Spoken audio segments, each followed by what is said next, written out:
반갑습니다. 민복기입니다. 오늘 저하고 함께 나눠볼 내용은 퇴직 시점에 그들에게 발생할 수 있는 상황에 대해서 어떻게 대응할 것인가 라는 측면의 핵심적인 내용 두 가지를 가지고 공유해보죠. 제일 첫 번째, 우리 실업급여 잘 핵심적인 내용 이해하셔야 됩니다. 두 번째는 국민건강보험 자격 변동에 따른 지출 부담을 통제할 수 있어야 됩니다. 우리가 실업급여 첫 번째 말씀을 드리게 되면, 실업급여 나는 대상자가 될 것인가 아닌가라는 것으로부터 의문을 가지고 계시는 대상이 많으세요. 천천히 한번 살펴볼까요? 첫 번째, 대상 여부 판단에 있어서 가장 기준은 뭐냐면, 우리가 퇴직 전에 18개월 기간 중 180일 이상 고용보험 피보험 자격을 가지고 있었던 사람들이 기본적으로 실업급여를 청구할 수가 있습니다.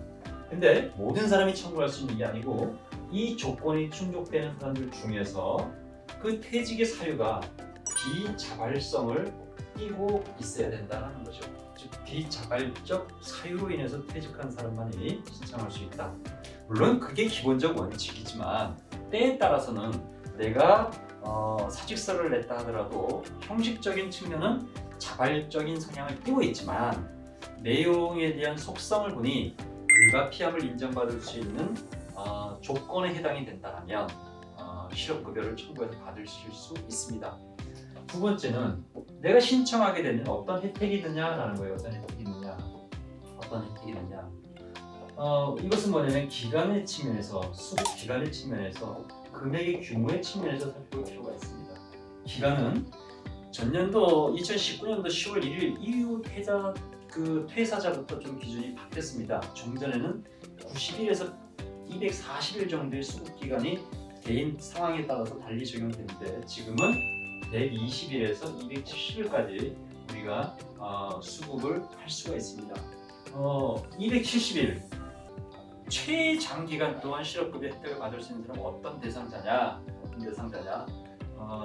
50대 이상의 연령층 대상자 중에서 고용보험 피보험 자격을 퇴직 전에 10년 이상 유지했던 사람, 이 두 가지 조건을 충족하는 분들은 270일 동안 실업급여를 수급할 수가 있습니다.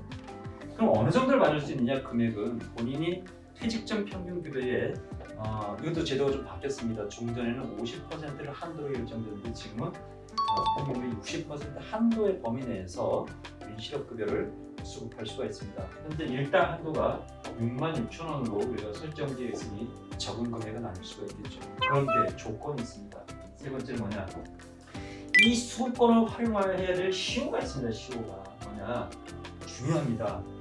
본인이 퇴직 후부터 1년간 각 개인별 실업급여를 수급할 수 있는 기간의 혜택을 다 활용하셔야 됩니다. 예를 들어서 50세 이상의 고용보험 10년 이상을 가입한 사람이 270일 동안 실업급여를 받을 수 있다면 이것을 1년 내에 다 활용하셔야 된다는 겁니다. 그렇다면 산술적으로 내가 270일 동안의 실업급여를 혜택받기 위해서는 퇴직 후 3개월 내에는 청구를 해야 9개월치에 해당되는 270일에 대한 실업급여를 다 때에 따라서는 소화할 수 있겠다라는 그런 결론에 이르게 되는 거죠.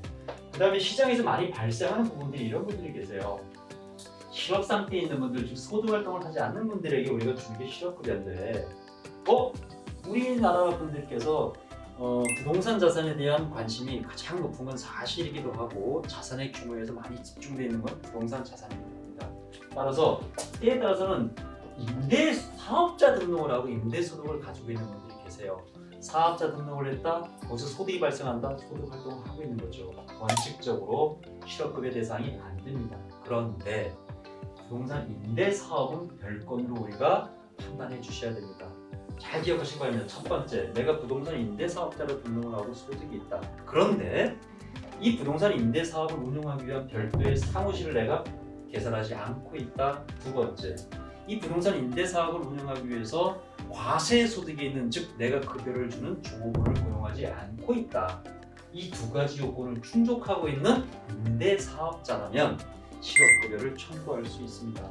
두 번째, 국민건강보험에서 우리가 핵심적으로 판단하셔야 되겠습니다. 지금 우리가 직장 가입자로 보험료를 내고 계시는데 퇴직과 함께 강화된 건강보험 부과기준 또는 피부양자 자격기준 때문에 지역가입자 신분으로 변동돼서 보험료가 별도 부과가 될 수 있습니다. 그러면 퇴직한 다음에 아마 공단에서 고지서가 날라올 겁니다. 그래서 지역가입자로 분류되신 분들은 지역가입자로 보험료 내세요라고 자격과 그 다음에 보험료가 명시되어 있는 고지서가 날아올 겁니다. 그걸 보니까 내가 50% 회사의 지원을 받아서 냈던 직장 가입자 신분으로서의 보험료보다 상당히 많은 금액이 책정이 됐다라면 우리는 그에 맞는 대응을 하셔야 됩니다. 아시다시피 지역 가입자와 관련된 국민건강보험에 대한 보험료 산출은 개인의 재산과 그 다음에 소득과 그 다음에 자동차의 상황에 따라서 보험료는 산출되게 되어 있습니다.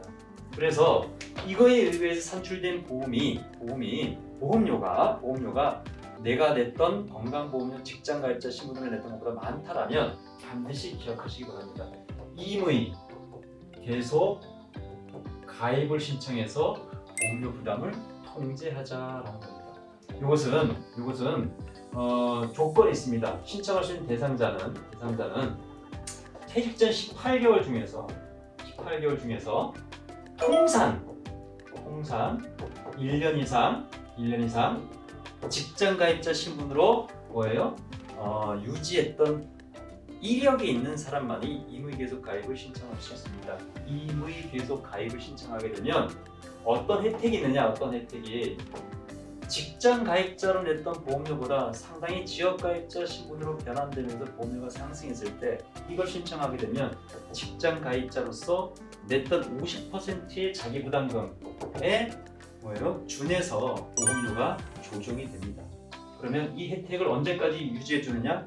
퇴직 후부터 36개월간 보험료 부담을 다운시켜서 납입할 수 있는 혜택을 부과합니다. 그래서 퇴직과 함께 건강보험 신분 조정과 함께 변동된 보험료의 부담을 상대적으로 통제할 수 있는 혜택이 36개월 동안 임의계속 가입 신청을 통해서 꾀할 수 있으니 이 점 잘 유의하시고 기다리셨다가 활용하시기 바랍니다. 그런데 세 번째, 이것도 우리가 시효가 있습니다. 이것은 모든 권리는 동반해서 소멸시효가 있습니다. 언제까지 청구를 해야 이 혜택이 부여가 되느냐? 고지서가 집으로 날라오게 되면 고지서에 지역가입자로서 산출된 보험료 언제까지 내세요라고 이 납기가 정해져 있을 겁니다. 이 납기로부터 2개월 내에는 이 임의계속 가입을 신청해야만이 혜택을 꾀할 수가 있습니다. 그러면 고지서가 나올 때까지 퇴직 후부터 통상적으로 한 달 정도의 시간이 걸릴 거예요. 그렇다 한 2달 정도? 그러면 아까 좀 전에 말씀드렸던 것처럼 실업급여와 함께 묶어서 머릿속에 담고 계셔야 됩니다. 퇴직 후 3개월 내에는 소득원을 확보하기 위해서 실업급여를 내가 3개월 내에는 청구해야 되겠다. 또는 내가 지출에 늘어난 부담을 통제하기 위해서는 퇴직 후 3개월 내에는 건강보험에 따른 자격 변동에 따른 부담을 통제하기 위해서 임의계속 가입을 신청해야 되겠다. 이 두 가지는 머릿속에 반드시 담고 계셔야 됩니다. 그래야만 우리가 소득을 확보할 수 있고 지출을 통제할 수 있다라는 사실을 유념하시기 바랍니다. 그런데 또 우리가 추가적으로 하나 더 말씀드리겠습니다. 많이 오해하고 있는 게 있습니다. 첫 번째, 지역가입자로 건강보험료가 산출될 때 이 재산에서 오해하고 있는 게 있습니다. 재산에서. 그리고 두 번째는 이 소득에서 오해하고 있는 게 있습니다. 소득에서. 왜 그러느냐?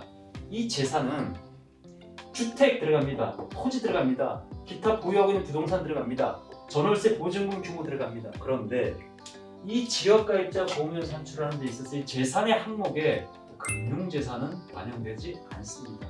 따라서 자산의 보유 비율을 탄력적으로 분산 전략을 꾀하실 때는 이 점도 잘 염두에 두시고 고려해 보시기 바랍니다. 두 번째, 소득에서 이자 소득, 배당 소득, 사업 소득, 임대 소득, 일시적 근로소득, 연금 소득, 기타 소득 다 종합 소득 들어가는데 많은 분들이 오해하고 있습니다. 오해하고 있는 게 뭐냐?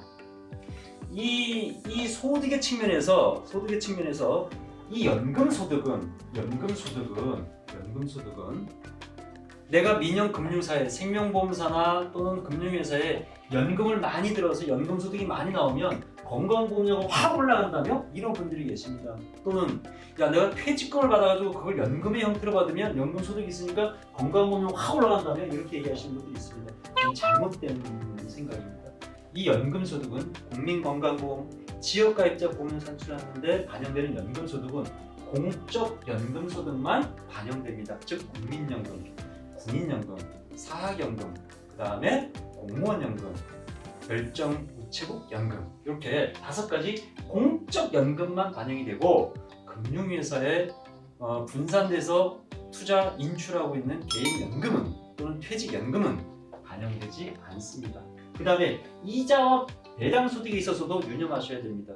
국세청에 통보된 과세 내역 기준을 가지고 우리가 보험료를 부과하는 거기 때문에 이자와 배당소득 중 비과세에 해당되는 이자 소득이나 이러한 것들은 반영되지 않습니다. 과세 소득만 반영됩니다. 따라서 이게 2가지가 많은 분들이 오해하고 있는 겁니다. 그래서 이자와 배당, 금융에 돈을 담았다가 이자 배당 발생하게 되면 건강보험이 확 올라가잖아. 그런데 그렇기 때문에 절세 상품에 대한 선택, 비과세 상품에 대한 선택이 그만큼 중요한 겁니다. 그리고 연금소득, 난 연금으로 받지 않고 일시금 받을래. 왜요? 건강보험료 확 올라간다면 오해입니다. 여기서 연금소득은 공적 연금만을 판단합니다.